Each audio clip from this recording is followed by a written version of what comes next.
आप हर टेस्ट के पहले रिवाइज करेंगे। टेस्ट देने का मतलब 3 घंटा 20 मिनट नहीं है, टेस्ट देने का मतलब 20 घंटा है। इसका मतलब सिलेबस कंप्लीशन के अंदर जो 1800 घंटे थे, यदि आप 10 टेस्ट दे रहे हैं तो 200 घंटे वहां पे गए, यदि आप 20 टेस्ट दे रहे हैं तो 400 घंटे वहां पे गए। टेस्ट का मतलब पहले रिवाइज किया, टेस्ट दिया और उसके बाद पोस्टमार्टम किया, तभी सारी चीजें कंप्लीट होती है। होपफुली आपने कल जो टेस्ट हुआ था उसका पोस्टमार्टम कर लिया होगा। गुड आफ्टरनून स्टूडेंट्स, मैं आपको इस वाले वीडियो में एक इंपॉर्टेंट चीज बताना चाहता हूं। ये वीडियो नीट 2024 एस्पिरेंट्स के लिए।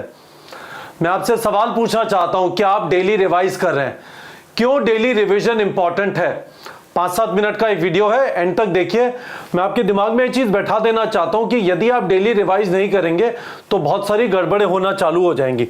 पहली चीज ये समझिए कि आप अपने दिमाग में यह चीज बैठा लीजिए कि सिलेबस कंप्लीशन के बाद रिवीजन नहीं होगा। यदि आप ड्रॉपर हैं, आपने बहुत लेट नीट एग्जाम के बाद तैयारी चालू किया और उसके बाद आपको 1 साल में 2 साल के चैप्टर्स कंप्लीट करने हैं 11th और 12th के, तो सिलेबस टिपिकली जो ड्रॉपर बैचेस होते हैं उनका फरवरी मार्च में जाके खत्म होता है।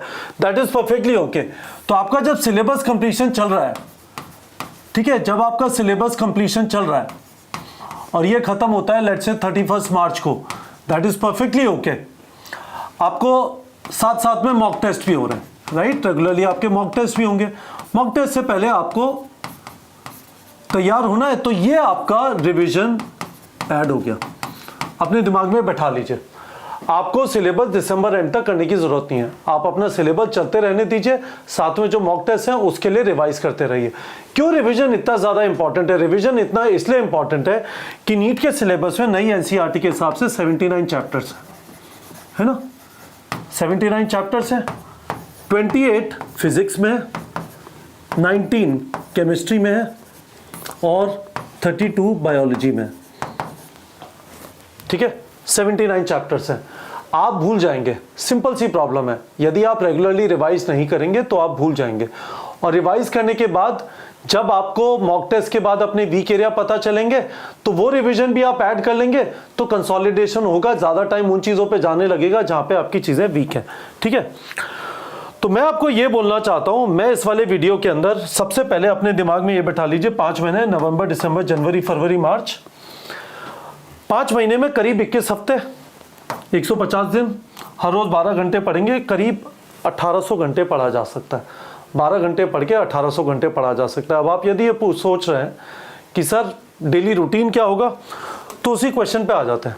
कुछ ऐसा सोच लेते हैं और आप अपने हिसाब से चेंज कर सकते हैं। यदि आप लेट जगने वाले हैं, जल्दी जगने वाले हैं, डजंट मैटर, आपको इस वाले डेली रूटीन को अपने स्लीपिंग पैटर्न के हिसाब से चेंज कर सकते हैं। पर एक चीज जो इंपॉर्टेंट है वो ये है कि 7 घंटे सोना जरूरी है।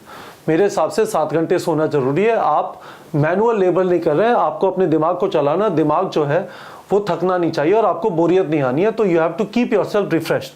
तो अज्यूम करते हैं यदि आप 7 बजे उठे और रात को 12 बजे सोए, लेट्स से आपकी जो भी क्लासेस हो रही हैं, ऑनलाइन क्लासेस हो रही हैं, क्लासरूम जो भी हो रही है, 8:30 से 2 बजे यानी 3 क्लासेस हुई 1.5 घंटे की, उस हिसाब से बीच में आधा घंटे का ब्रेक था, उस हिसाब से मैंने बना दिया।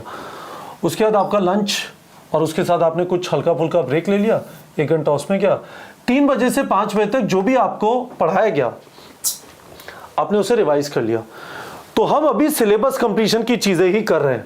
देखिए, हम अभी ये सिलेबस कंप्लीशन का काम हुआ, जो क्लास में पढ़ाया उसको वापस आके रिवाइज कर लिया, जो भी होमवर्क मिला था उसको खत्म कर लिया, थोड़ा बहुत उससे रिलेटेड एनसीईआरटी पोर्शन था उसको रीड कर लिया, फिर आपने एक ब्रेक लिया।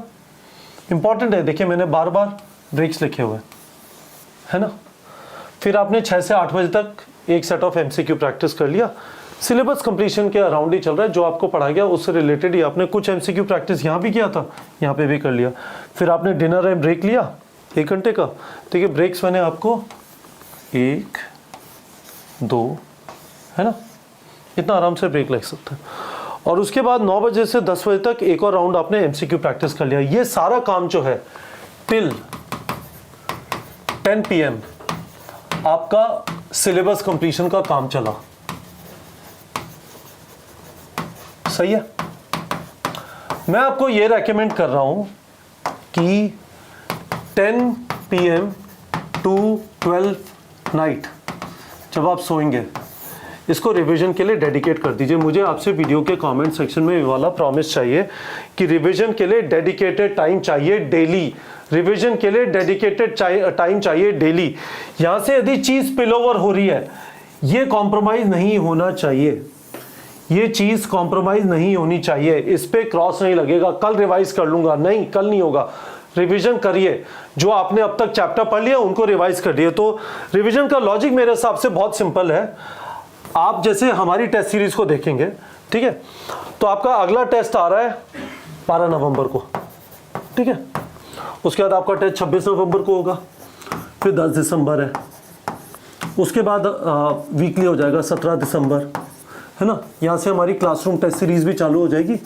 आप में से काफ़ी सारे लोगों ने ज्वाइन किया है, तो इस वाले वीडियो के थ्रू मैं आपको ये भी बताने की कोशिश कर रहा हूँ कि यार आप क्लासरूम टेस्ट सीरीज में आ रहे हो ना, तो प्लीज़ प्रिपेयर करके आओ, रिवाइज करके आओ। और हमने आपको रिवाइज करने के लिए साधन दिए हुए हैं क्लासरूम टेस्ट सीरीज में। हमने आपको टारगेट बैच दिया हुआ है, हमने आपको बेबी ऑनलाइन टेस्ट सीरीज दी हुई है जो प्रोडिजी के अंदर होती है, और हमने आपको शॉर्ट ड्यूरेशन रिविजन लेक्चर भी दिए हुए हैं, है ना। सॉरी पूरी गन मच गई यहाँ पे बोर्ड पे, बट इन चीज़ों की आपको आदत पड़ गई कि मुझे लिखने का शौक है ना। तो ये आपकी क्लासरूम टेस्ट सीरीज चालू हो जाएगी। मैं आपसे कह रहा हूं कि इससे पहले आप रिवीजन डालिए, रिवीजन के घंटे डालिए, रिवीजन के घंटे डालिए। 12 नवंबर को टेस्ट है, रिवीजन के घंटे डालिए, रिवीजन के घंटे डालिए। टेस्ट को बिना रिवाइज किए, जो आ रहा है बिना रिवाइज किए आपको नहीं देना है। आपका परफॉर्मेंस अच्छा नहीं होगा, आपको लगेगा ओह यदि मैं पढ़ लेता तो, अरे भाई कब पढ़ोगे, अभी पढ़ो। बिना रिवाइज किए कोई भी टेस्ट नहीं देना। तो मैं आपको ये बोल रहा हूं, अब जरा देख लीजिए, मैं आपको समराइज कर देता हूं। आपके जो 1800 घंटे बचे हुए हैं, 1800 hours of studies possible till 31 मार्च, है ना, 2024। और उसके बाद हमारे पास 1 महीना 35 दिन बचेंगे नी 2024 तक। तो आपको क्या करना है, 1800 आवर्स को ब्रेक किया सिलेबस कंप्लीशन में, ठीक है, और मॉक टेस्ट में। मैं आपको बोलूंगा कि आप मॉक टेस्ट दीजिए 10 से 20 इस ड्यूरेशन में, इन 5 मंथ्स, इन नेक्स्ट 5 मंथ्स, है ना। और मैंने 10 से 20 इसलिए बोला है कि जिन लोगों का सिलेबस काफ़ी कम हुआ है वो 10 के आसपास दे दीजिए, ठीक है। 21 हफ्ते बचे, हर 2 हफ्ते में टेस्ट दीजिए, 10 के आसपास दे दीजिए, दैट इज़ फाइन। जिनका सिलेबस अच्छा हो गया, हर हफ्ते टेस्ट दीजिए, तो 20 के आसपास आ जाएगा, ठीक है। तो मॉक टेस्ट जब आप देंगे तो आप मॉक टेस्ट को ऐसे सोच लीजिए कि मॉक टेस्ट होगा 3 घंटे 20 मिनट का, ये मॉक टेस्ट है। इससे पहले रिवीजन करिए 14 घंटे के आसपास, टाइम निकालिए, फॉर्मूला शीट अपनी देखिए, अपने फैक्ट्स देखिए, ये इंश्योर करिए कि आप भूल तो नहीं रहे। It is not good enough for you to say भूल गया था, नीट एग्जाम में याद रहेगा। नहीं, गंदी आदतें तो वहां पे भी रहेंगी। आपको हर एग्जाम से पहले अच्छी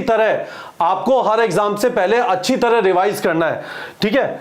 आपको अपनी फॉर्मूला शीट निकाल लीजिए। हमने आपको माइंड मैप दिए हुए हैं, माइंड मैप का लिंक वीडियो के डिस्क्रिप्शन में, टेलीग्राम पे जाके सारे माइंड मैप डाउनलोड कर लीजिए फिजिक्स और केमिस्ट्री के, खासकर फिजिक्स और फिजिकल केमिस्ट्री में mind maps are very very good, ठीक है।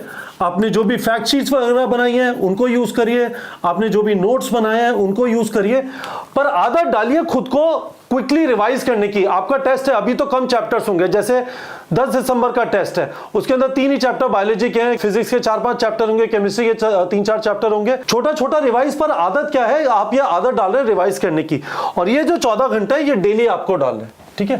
देखो ये वाले जो है ये डाल दिया आपने ऐसे करके, है ना, 2 से 2.5 घंटा डेली डालेंगे, 14 घंटे हर हफ्ते के, आपको हर हफ्ते 14 घंटे रिवीजन के डालने का। इस मुझे आपसे वीडियो के कमेंट सेक्शन में प्रॉमिस चाहिए, यदि आपको मॉक टेस्ट में अच्छी तरह परफॉर्म करना है, आपको उससे पहले रिवीजन करना पड़ेगा। और ये रिवीजन का मतलब है 2 to 3 आवर्स डेली रिवाइज करिए। आपका सिलेबस का उस दिन का काम पूरा नहीं हुआ, कोई बात नहीं, इन घंटों को कॉम्प्रोमाइज नहीं करना है। अल्टीमेटली दोनों चीजें मैच कर जाएंगे जैसे जैसे आपका सिलेबस खत्म होगा, पर अभी आपको ध्यान रखना है इस चीज को, घंटे देना है ये वाले गाइस, ठीक है।